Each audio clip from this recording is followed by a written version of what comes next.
안녕하십니까. 오늘은 28강 계몽편입니다. 앞서 다시 읽어볼까요? 비금은 난이 가고 주수는 태유하이며 비금은 소거하고 주수는 혈처하이며 충어지물은 화생자가 죄다한데 이역다생어 수습지지이니라. 나는 날짐승은 알을 낳고 날개로 품고 달리는 들짐승은 태아로 배로 새끼를 낳고 젖을 먹이며 나는 날짐승은 둥지에 거처하고 달리는 들짐승은 굴에서 거처하며 벌레와 물고기 같은 동물들은 변화하고 자라는 것이 가장 많은데 또한 물과 습한 땅에 많이 자란다. 나는 날짐승은 알을 낳고 날개로서 품고 달리는 들짐승은 배로 태아로 낳아서 젖을 먹여 기르며 나는 날짐승은 둥지에 거처하고 달리는 들짐승은 굴에 거처하며 벌레와 물고기 같은 동물들은 변화하게 아주 변화해서 자라는 것, 다양하게 자라는 것이 가장 많은데 또한 물과 습한 땅에서 많이 자란다. 한번 읽어볼까요? 비금은 난이 가고 주수는 태유하이며 비금은 소거하고 주수는 혈처하이며 충어지물은 화생자가 죄다한데 이역다생어 수습지지이니라. 비금 비주수, 그죠? 또 난익 태유, 소거 혈처 이렇게 대꾸로 해놨죠. 한쪽이 해석이 안 되면 이쪽에서 해석을 방법을 찾아서 이쪽을 같은 방법으로 해석을 하면 됩니다. 오늘 수업 볼까요? 춘생이 추사자는 초야요. 죽을 사자죠. 죽을 사자는 요 앞에 뼈 앙상할 알, 그죠? 옆에 이게 비수비가 아니라 소전이장인 사람인이죠. 버쩍 마른 사람이죠. 그러니까 곧 죽음을 앞둔 사람이라는 것을 알 수 있죠. 혹은 죽은 사람 옆에 사람이 꿇어 앉아서 애도하는 모습이라는 설도 있습니다. 죽을 사. 다음 추즉 엽탈하고 입엽자죠. 입엽. 위에는 풀초고 밑에는 소리를 나타내는 나뭇잎 옆에서 음을 빌린 형승자죠. 입엽. 탈, 버슬탈. 버슬탈은 앞에가 다룰이 아니고 고기육이죠. 고기육에다가 옆에 기뻐할 태 혹은 바꿀 태자죠. 주역에 태교가 있죠. 그걸로 음을 빌린 형성자죠. 벗다, 벗어나다가 뜻을 갖게 된 거죠. 그래서 벗을탈이 됐죠. 옷을 벗는 것을 탈이시라 하죠. 이 춘복 영화, 영화영자. 영화영자는 나무 위에 아주 불화가 두 개 있어서 위에 뭡니까? 그 나무가 아주 열매가 많이 달려있는 모습이죠. 굉장히 나무가 무성한 모습이죠. 또 화는 이 꽃화, 빛날화, 이 화자는 위에 토란 우자죠. 풀초 3개에다가 쌍날철 3개에다가 그게 쌍날철 3개가 풀회자입니다. 거기에다가 토란으로 구성된 회의자죠. 원래 위에 글자는 드리울 숫자로 꽃잎이 아래로 늘어진 모양입니다. 소전에 와서는 다시 이 풀초로 바뀌어서 빛나다, 꽃 이런 뜻이죠. 꽃화도 되고 빛날 화도 되죠. 자, 춘생이 추사자는 초야요. 봄에 자라나서 가을에 죽는 것은 풀이고 추적 엽탈하고 가을이 되면은 잎이 떨어지고 잎이 벗어나니까 떨어지고 또 봄에 다시 영화 아주 화려하게 빛을 드러내는 것은 나무이다. 예. 그러니까 봄에 태어나서 가을에 죽는 것은 풀이고 가을이면 잎이 졌다가 봄에 다시 꽃이 피는 것. 그죠? 예. 영화, 꽃화자, 꽃화가 영화유자. 꽃이 피는 것은 나무이다. 예? 꽃이 피는 것도 해두고 번창해지는 것은 나무이다. 이렇게 봐도 되겠죠. 다시 꽃이 피는 것은 나무이다. 예. 봄에 자라나서 가을에 죽는 것은 봄에 태어나서 가을에 죽는 것은 풀이고 가을이면 잎이 떨어지고 봄에 다시 꽃이 피는 것은 나무이다. 그렇죠? 예. 죽을 사, 잎, 엽, 벗을 탈, 영화영, 꽃화. 예. 빛날 화로도 쓰이죠. 읽어볼까요? 춘생이 주사자는 초야요 추적엽탈하고 춘복 영화자는 목야라. 초목이 되어 있죠. 풀과 나무. 풀은 단연생으로 자랐다가 죽는 거죠. 목은 가을에는 잎이 떨어지고 다시 봄 되면 다시 또 싹이 터서 꽃을 피운다. 그 나무의 이야기죠. 나무에 대한 이야기. 자, 다시 한번 드려보겠습니다. 춘생이 주사자는 초야요 추적엽탈하고 이춘복 영화자는 목야라.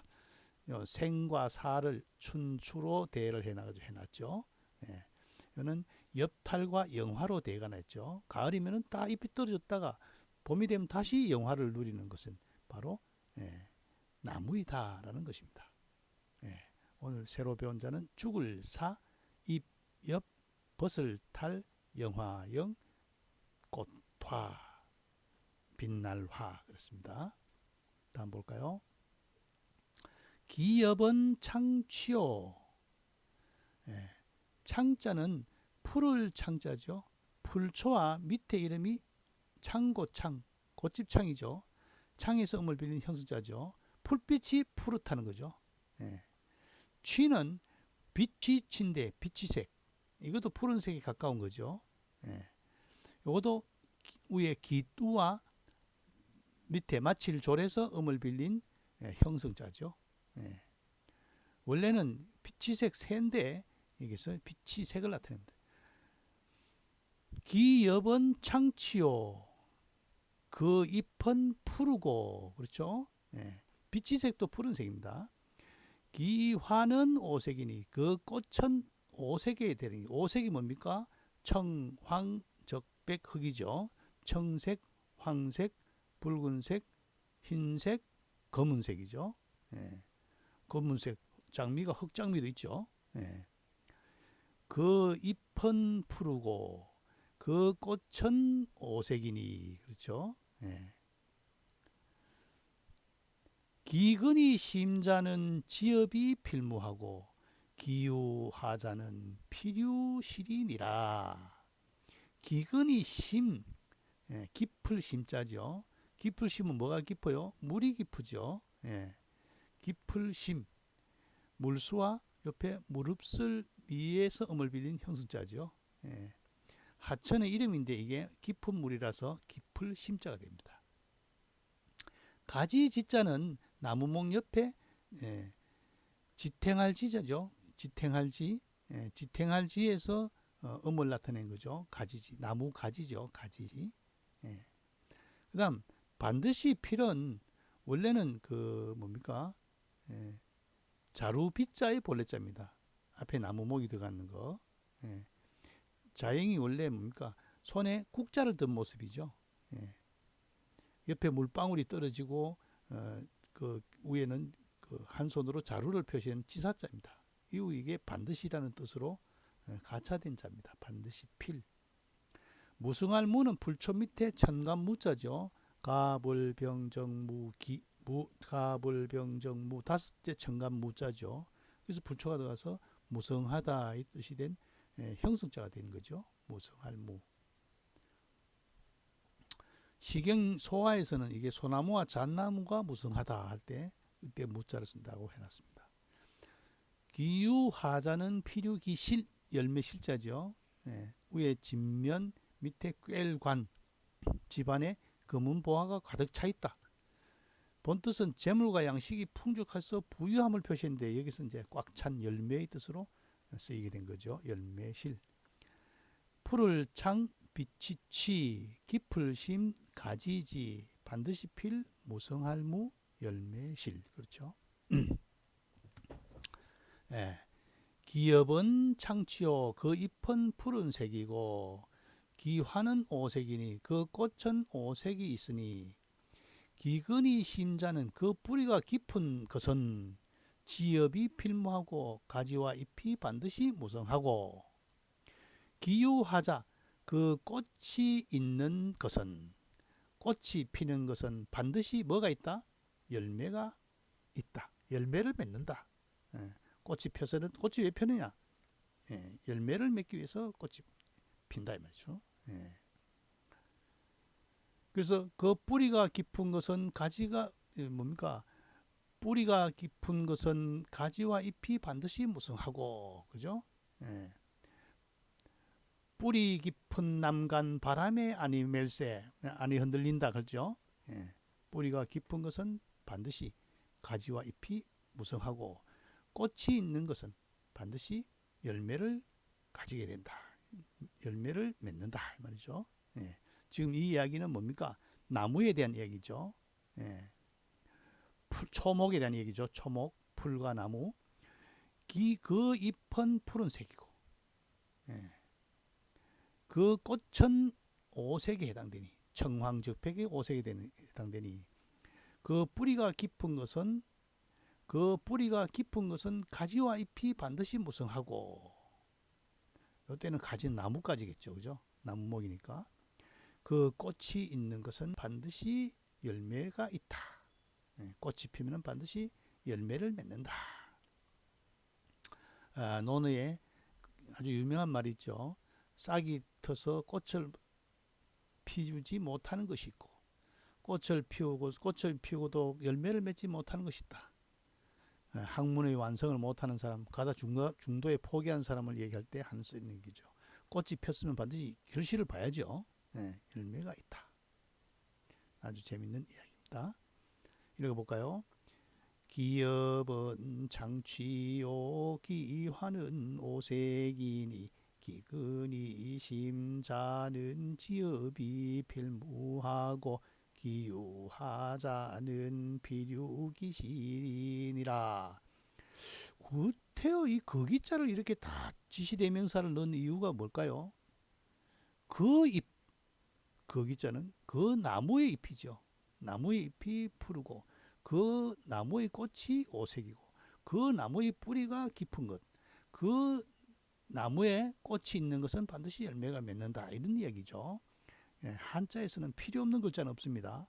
반드시 하나하나 짚고 해석해야 됩니다. 허사는 허사를 넣은 이유가 있습니다. 리듬을 맞추기 위해서라도 관계가 있다. 그러니까 잎은 푸른색인데 꽃은 오색이로 다양하죠.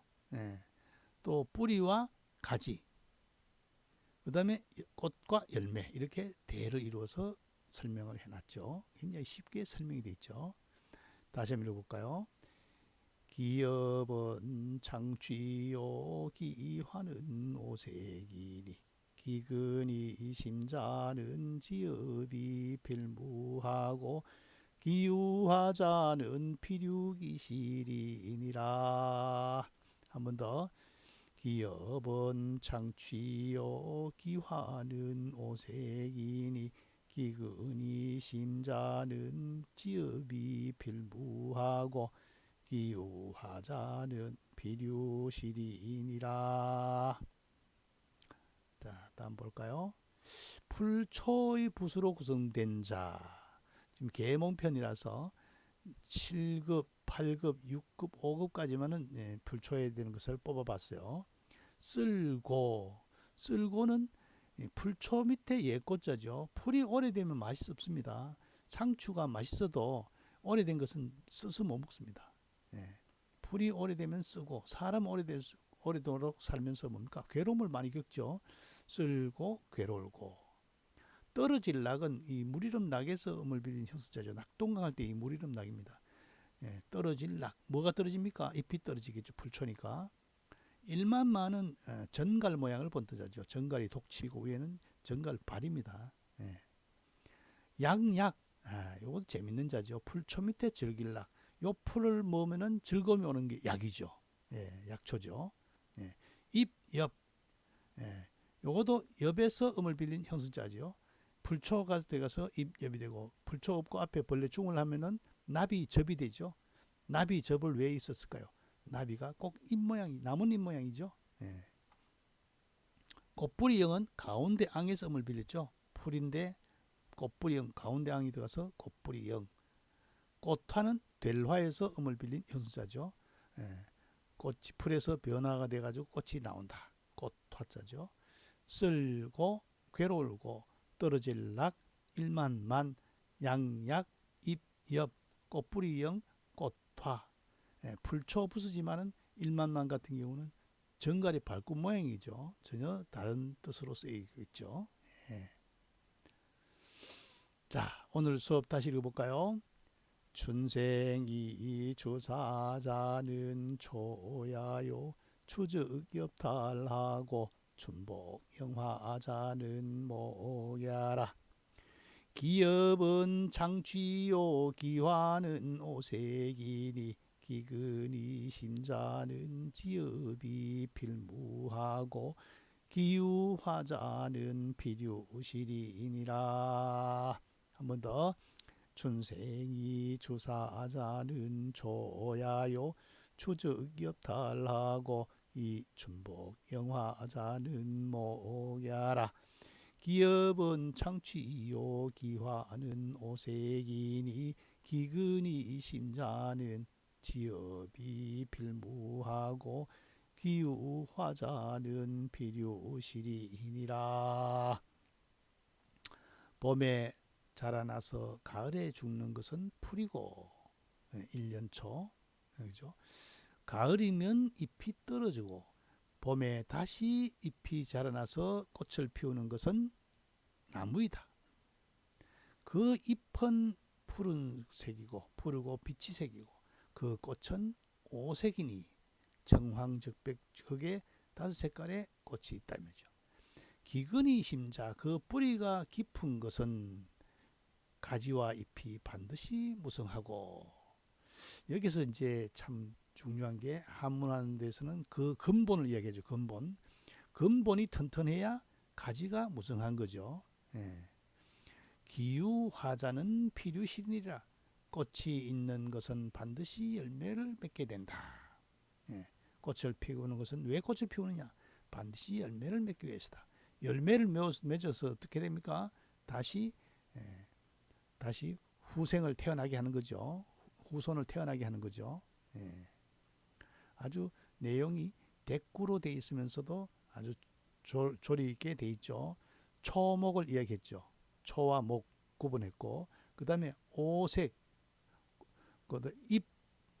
잎을 이야기하고 꽃을 이야기했고, 뿌리를 이야기했고, 또 뿌리가 튼튼하면은 잎도 무성하다. 그 다음에 그런 조건으로 꽃이 핀 것은 열매를 맺어야 된다. 이런 뜻이죠. 한 번 더 읽어보겠습니다.